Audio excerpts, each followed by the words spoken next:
সুস্থ থাকার দোয়া।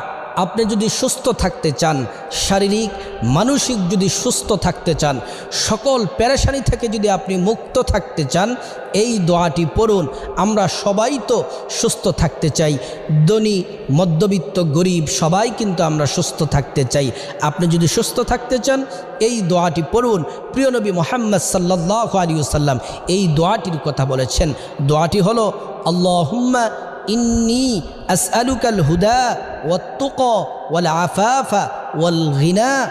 যারা অসুস্থ আছেন আপনারা দোয়াটি পড়ুন, আল্লাহ তাআলা আপনাকে সুস্থ করবেন। আর যারা সুস্থ আছেন আপনারা যদি সব সময় সুস্থ থাকতে চান এই দোয়াটি পড়ুন। বলতে কি, যারা বলতে পারে যে সুস্থতা কত বড় নিয়ামত আপনি বুঝতে পারবেন না। যদি হসপিটালে যারা আইসিইউতে আছে, মুমূর্ষ অবস্থায় আছে, তাদেরকে যদি বলতে পারেন যে সুস্থতা কত বড় নিয়ামত, তাহলে তারা বলতে পারে।